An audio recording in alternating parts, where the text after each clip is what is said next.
Um, Today I'm going to show you something I think it's very important. You see my dataset.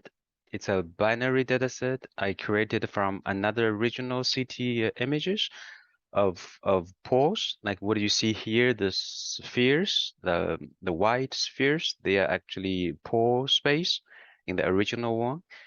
I did segmentation, then I converted this to binary. Why I want to do this? Because I want to basically I want to separate all bodies, like all spheres, because you see many of them are touching to each other. We know it's very important to separate them, and normally we do this by watershed. But watershed is difficult when you cannot get good seeds. And for this case, if we use for example, the distance map method, it's not always separating the small spheres, the small particles from the big ones if they touch a lot. Um, like here. By distance map, it's very difficult to separate them. So I trained a model, and I trained the model to use the binary images, not the original CT images. I used the binary images because I wanted it to be more generic, so I can use it for other CT images with similar particles. So the particle could be grains, could be pores, could be anything they look like this, similar to this. So I trained my model to find the seeds for watershed. But I'm not going to talk about the training of that model today. I'm going to talk about how to use the model in a better way. I'm going to show you the result of the model, which is this one. So I call it particle center because I want to find the center or the centroid of each particle. So I load my model, can take a review first. I can preview my model now to see how it works. Okay, now you see my model predict not exact the size of the particle, but smaller than that because I want to get the central part of the particle because I want to use this as the seeds for my next step, which is a watershed transform. So you see here, it's very well separated. This one has been separated here. There's no touching the seeds. And this one is also good. And if I apply this model to the whole volume, so the whole volume is 188 slices. And as we said before, the model will be applied to each slice at one time. And it always applied in the image plane. So it will go through all image planes, which has 188 planes, and to segment each slice. So when we do apply all slices, what it is doing now is to segment every slice one by one. And after that, we get a 3D segmentation. But we have to keep it in mind that the segmentation was done for every slice in the image plane. If we go to other plane, like for example, this is done. If we go all these slices, you see it has been done in all slices. But if we go to another view, another plane, which is not the image plane. For example, the image plane now is XY plane. If I go to YZ, which is this plane, so I double click to maximize this view. You see in this other plane, other view, we don't get the best result here. For example, it's still touching. This particle, small one, is not separated from the big one because it's not the best. Okay, let let me explain like this way. If we see this view, the bottom right view, it probably more clear. Like this one should be separated by from this. But when we do the segmentation in the image plane, it's this one here. And this is less clear. It's not very clear like this one should be another particle. Which means it's better for this particular particle, it's better to use this view, the bottom right view, the YZ view will give us better result. So we probably want to apply the model not in the original image plane, but the new plane, which is YZ.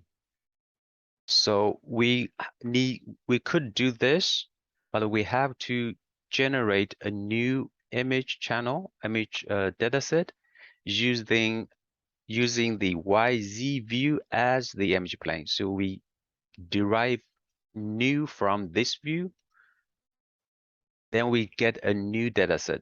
So the difference between the new dataset and the original dataset is only the image plane is different. And now if we apply the model on the new dataset, which has a new image plane, then we will get another result. Let's do it now. So I apply the model now to a new dataset, the derived one. As I said, which has a different image plane.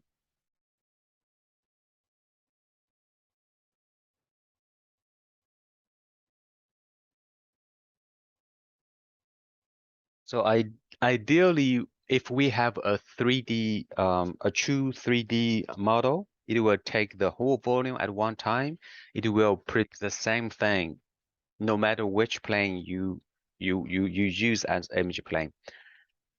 But now we don't have that true 3D model. What we have is a 2D UNet model, a 2D deep learning implementation model. It works on image plane, the 2D plane. And now you see here, after I turn off the previous ones, after I change my image plane, and now my model can predict much better here. So you can see which image plane I use for segmentation is very important. Sometimes it's critical because you get a different result for the segmentation. And what we can do is we apply the same model on multiple slices, multiple axes, or multiple planes. But for this, first of all, the image need to be like look similar in all plane. Like this is a good example. This is the image of the particles, and all the particles look the same or similar from different view, different plane, different axes. So that's why my model can be applied to them, even they are from different axes.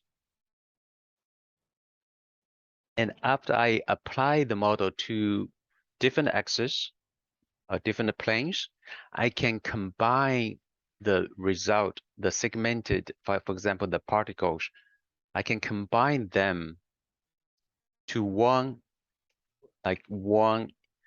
segmentation result. And that will reduce the error we have, because no matter which image plane you use, you will always have error in the other plane.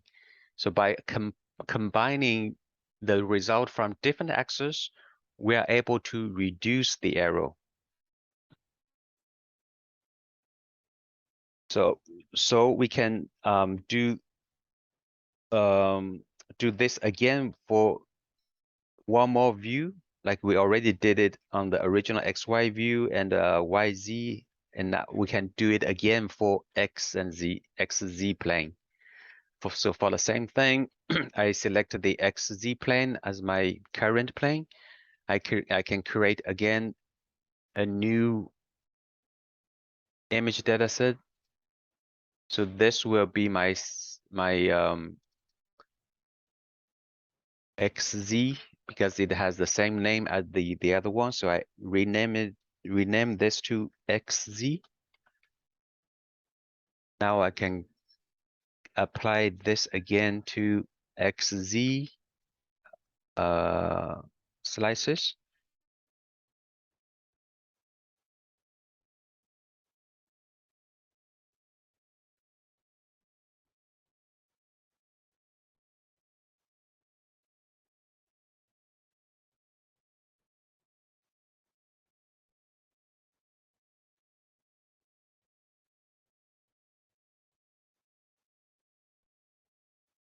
And when this is done, we're going to check all 3 multi-ROIs we get, because we get one multi-ROI from one plane, like one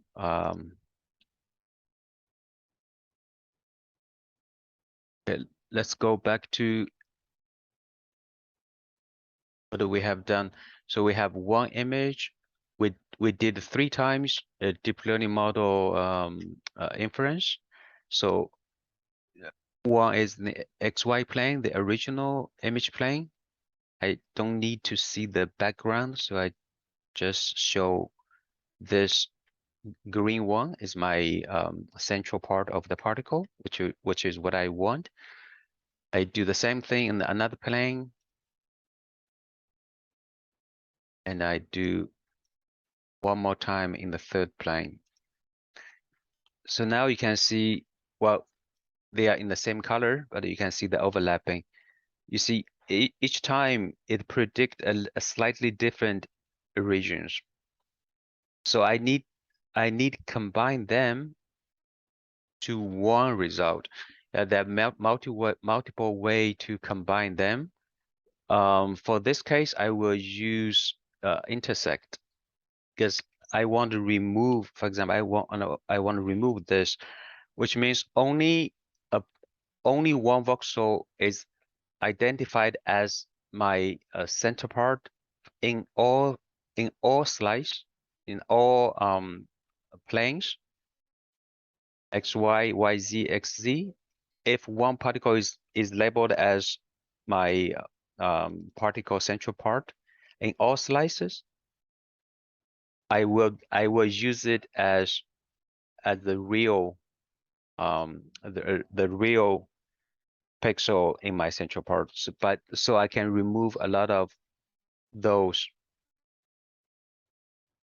To do that, I have to extract this as my RY one, extract this as my second, and extract this as my third.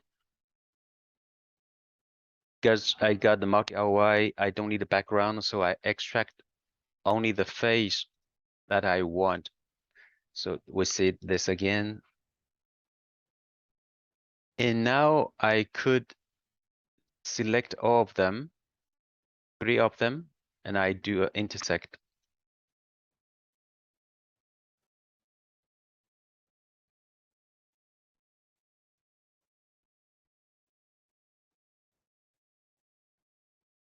Now you can see all this has been very well separated in the 3D space.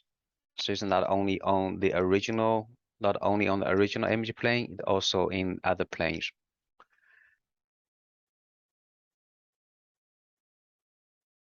So the next step, I can use this labels as my watershed seed to separate all the particles by watershed. In fact, we understand this is very common workflow for many cases where you need to apply the same model in different axes, different views, and then you combine all of them together. So that's why we have developed a new tool in the next version of Dragonfly 22.2. So I'm using the beta version now. So you see here, this is a new tool we have developed recently for this new version. It's called Segment AI on multiple axes. So you don't need to do everything I did manually. You can just simply use this tool. So I'm going to use it now. So with this new tool, you don't have to do everything here. So I delete all of them. I started over again from my original binary image data. So I have only one data now, and I choose a model, which is a particle center model I trained. This is my input. I have only one data set, so this is the only one show up here. In fact, you don't have to do anything except this button. So this button will do exactly the one I did. So it will create new image dataset from different image plane, from different axes. Then it will apply this model, the model I selected here, this deep learning model, apply this on that image plane and create a new segmentation. Then it will repeat this with different axes. And by default, it's 3 axes, like X, Y, Y, Z, X, Z. Maybe in the future we could add more axes, because it could use like some optic views.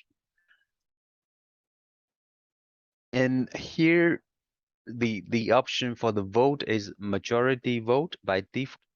Majority vote simply means if one pixel is labeled as the object we want label, if it's labeled in 3 views, we have 3 views. If it's labeled in two views, that is majority. So we are labeled as our object. So if one pixel is only labeled in one view, it will be removed from the result.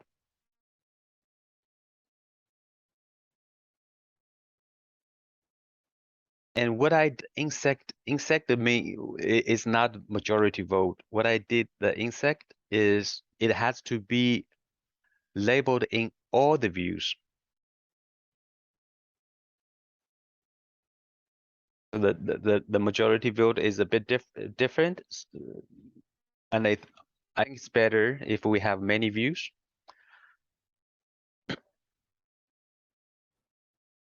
This will take a much longer time. I don't know why, but I already reported this to our development team, so they will investigate why it takes a much longer time. Then when I do this, apply this model individually, it takes like 1 minute for one axis. Now it takes a much longer time. But the result is exactly what I want. I already tested this, so it worked perfect. I think you can use this too, and it will be very convenient.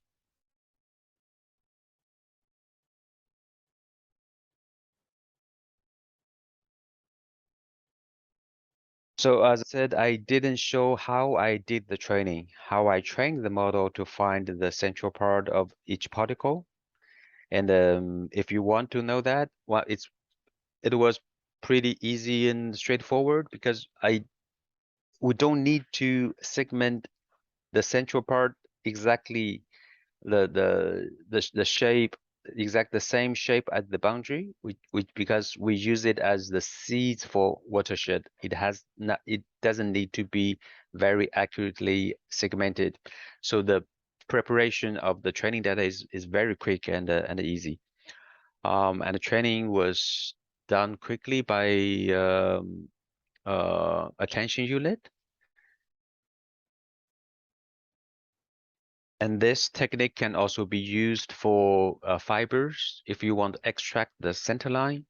So it's almost the same. For this, now I have spheres. So I extracted the central sphere, which is smaller than the real boundary. But if you have fibers, you want to extract the center line. So the idea is the same. You just train with the labels of the center line. on a few slides, then you can apply this to the whole volume. So this is what I want to show today. If is there any questions or suggestions of comments? Hi, Zisham and Anton here. I have a question. Yep. First, it's quite very useful tool, I think. I didn't know about it, so I would like to use it. I have a question. Do you know what soft vote means? It means when any pixel is labeled in any direction? It's a good question. I never tried that. It's new for me too. I'm not sure what the soft means, but you're probably right. Yeah. If we say if one voxel is labeled in any direction, we label it as the one we want. In that case, it's a union. If I have three, what I did is intersect. So if I do union, it should be exactly what you said. Yeah, I would actually like, I guess maybe I have to think about this, but I would like an average of the three. Average? Something like something in between, like not a intersection or a union, but yeah, I have to think about that. But it's sort of in a way to get the mean value, even though it's a kind of a smoothing. Okay, Oh, I'll think about okay. it. Maybe Yeah, not relevant. it could be a mean of the probability map. So you have a Something like confidence that. map. Yeah, I'm not sure, but probably it's a good idea to compute a mean. Then you can get reuse the confidence map to But anyway, generate. it's very useful demonstration. Thanks a lot. Yeah, Okay. you're welcome. It's my pleasure.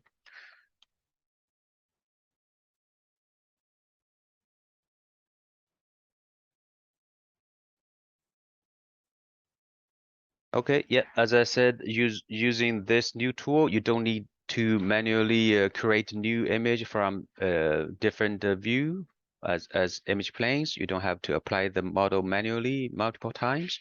You just hit this button and you get what you want. And remember, this result is a combination of multiple segmentations altogether. So that's it for today, and I wish everyone have a good evening or good day. And oh, by the way, next week I have to stop for a webinar because I'm on vacation next week. I will send also an email notice to everyone, so there's no webinar next week. All right, goodbye, everyone. Thanks. Bye-bye. Bye.